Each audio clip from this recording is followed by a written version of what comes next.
शंकर भाई को न्याय दो। भाई कौन दारू नहीं पीता ये बताइए हमें। आप दारू नहीं पीते हो क्या? ये दोनों पुलिस वाले उस दिन दारू पिया हुए तो बताइए। अरनूद में भिल प्रदेश मुक्ति मोर्चा ने नारेबाजी करते हुए पुलिस के 2 जवानों के खिलाफ कार्रवाई करने के लिए एसडीएम महोदय को ज्ञापन दिया। मामले की जानकारी देते हुए मुक्ति मोर्चा सदस्यों और परिजनों ने बताया कि गोतमेश्वर के पास रातड़िया निवासी शंकर लाल मीणा अपने ऑफिस के काम को निपटा कर सुबह एमए की परीक्षा देने जाने हेतु कमरे पर जा रहा था। रात में नशे की हालत में पुलिस वालों ने उसको रोक करके उसको थाने लाया और रात भर उसको मारा और सुबह परीक्षा से वंचित कर दिया गया।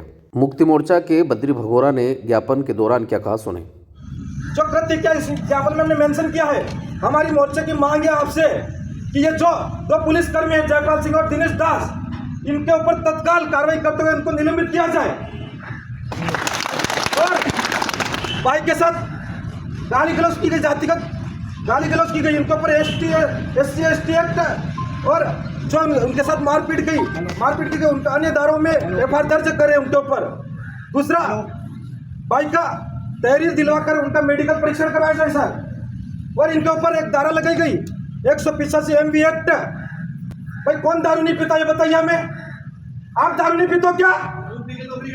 ये दोनों पुलिस वाले उस दिन दारू पिया हुए तो बताइए। अगर मान लो भाई ने दारू भी पीने की थी, मान लो उस दिन, तो आपका फर्ज बनता था कि उसके ऊपर चालन बना के उसको छोटा मारपीट करने की जरूरत है। आपको मारने का अधिकार किसने दे दिया? कौन सा गुनाह किया था इस भाई ने? गुन्नो बताड़ो पहला, गुन्नो बताड़ो। दूसरा है, इस बच्चे का गुन्नो बताड़ो पहला। दूसरा है बाइक के अभी तक बाइक आपने वहां पे अभी तक जब्त कर रखी है, उस बाइक को छोड़ा जाए। और बाइक के साथ ये पूरा कृत्य करने के बाद बाइक दूसरे दिन एग्जाम नहीं दे पाया, उसका पूरा 1 साल बर्बाद हो गया। हमने जानते आप कहाँ से आप कहाँ बात करो, यूनिवर्सिटी में बात करो, कहीं पर भी करो, लेकिन बाइक का साल बर्बाद नहीं होना चाहिए, ये हम कह देना चाहते हैं। और लास्ट मांगे हमारी इस पूरे मामले की उच्च स्तरीय जांच की जाए। और दो पुलिसकर्मी हैं, अगर ऐसे ही चलता रहा तो इस क्षेत्र में अराजकता फैलेगी, पुलिस के प्रति अविश्वास आएगा लोगों में। अगर हमारी जो 7 मांगे हैं, अगर इनको 3 दिवस के भीतर नहीं माना गया तो मुक्ति मोर्चा अन्य कदम उठाने के लिए बाध्य होगा, जिसमें अनिश्चितकालीन धरना जिला पुलिस अधीक्षक कार्यालय के आगे, और अभी तो हम उपखंड कार्यालय के बाहर आके ये धरना, छोटा सा धरना कर रहे हैं, आंदोलन कर रहे हैं, लेकिन अगर आज नहीं मानते फिर हम जिला स्तरीय भी जाएंगे। और आगे राष्ट्रीय अनुसूचित जनजाति आयोग, मानवाधिकार आयोग और न्यायालय की शरण जैसे हमें कदम उठाने पड़ेंगे। तो हमारी ये मांगे हैं, इनको तुरंत माना जाए। आप ये मत सोचना ये ज्ञापन देके चले जाएंगे। अभी तक आपने जो काम किया है ज्ञापन में, खाली समस्या खाते हैं कागजों के ऊपर, काम तुमसे कुछ होता नहीं है। काय को बैठे हो यहाँ पर?